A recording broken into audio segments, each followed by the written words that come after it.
AP photo Paul Saukuma. Facebook is worth $500 billion, but even when you're on top, an insult can really sting. On the heels of a personal and revealing exchange between the company and a prominent former executive, the executive has softened some of his criticisms, while Facebook made what is perhaps its fullest acknowledgement to date of the negative consequences of its massive global platform. Facebook found itself scrambling again this week after the executive, Chamath Palihapitiya, said he felt tremendous guilt about the products he built because they were addictive and were ripping apart society. Palihapitiya, a prominent and usually outspoken venture capitalist whose career was launched by his fortune and reputation as Facebook's head of growth, made the comments at a Stanford University summit a month ago. The comments went viral when they were published on a technology website, The Verge. Palihapitiya's statements struck a nerve with Facebook, which originally responded with what some saw a personal attack. Executives then published a long blog post on Friday morning devoted to addressing long-standing questions about the harms of social media and describing the company's extensive investments into researching the impact of the platform on the psychological well-being of its 2 billion monthly users. The executives broadly acknowledged the negative impact of social media use, one of the few times the company has done so. At the same time, they made the case that the social network has good effects and that it cares about more than just likes, shares, and clicks. Like everything in life, there are good ways to engage with something, and there are less good, said David Ginsburg, Facebook's director of research and a co-author of the post, in an interview. What we've learned is that when you're actively engaging with people you're close to, having meaningful social interactions, that can actually lift your well-being, but if you're just passively and endlessly scrolling on your news feed, and not engaging, that is not associated with higher well-being. In a tumultuous year in which Facebook has faced scrutiny for its role in Russian meddling in the U.S. election, Palihapitiya is the latest executive to voice second thoughts about whether the products he built are good for the world. The company's former president, Sean Parker, also recently said the product was engineered to exploit human psychology by providing a little dopamine hit every once in a while. A former early investor and the company's former privacy chief have also publicly expressed regrets. The short-term, dopamine-driven feedback loops we've created are destroying how society works, said Palihapitiya, speaking of Facebook and other social media companies, during the Stanford talk. No civil discourse, no cooperation, misinformation, mistruth. And it's not an American problem. This is not about Russians' ads. This is a global problem. Palihapitiya declined to comment for this story. Facebook has struggled to address these criticisms.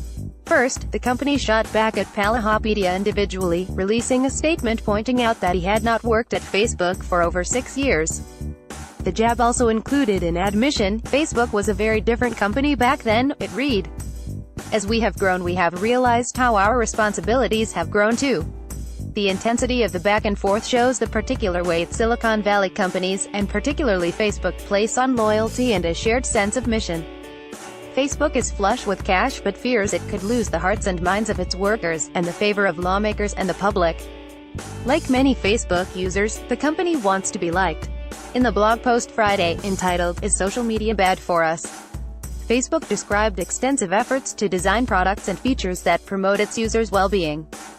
Facebook also cited academic researchers, some external, and some working in partnership with the company, who found that people who passively and compulsively consume large amounts of information, such as scrolling through a Facebook news feed and liking more posts than the average person, report worse mental health than average. More intimate types of online interaction can lead to improved well-being, the company said. The company cited a study it conducted with Robert Kraut, a Carnegie Mellon University researcher, who found that people who sent or received more messages, comments, and timeline posts reported improvements in social support, depression, and loneliness. Interacting with close friends correlates with higher well-being because the online interaction deepens real relationships, Ginsburg said. Other types of online interactions that are more performative and invite comparison can be harmful, he wrote. Kraut, who has worked with Facebook and is currently contracted as a part-time researcher, says there have been over 100 studies looking at the psychological effects of social media, including Facebook. The balance of that research, according to recent literature reviews, have found that people who use social media more are in slightly worse psychological state than people who use it less, Kraut said. More research was needed because there are challenges with sussing out causation in these types of studies, he said. For example, if a person is already depressed, they might use social media to self-medicate, in some cases.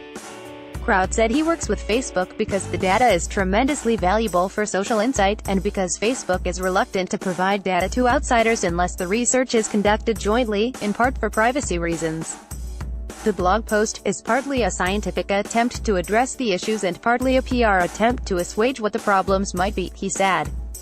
They're sharing one side of a scientific debate. Facebook, and its sister products, Messenger, WhatsApp, and Instagram, encourage both healthy and unhealthy behaviors, Crowd said. Ginsburg also said in the post that the company had taken steps to encourage the healthier types.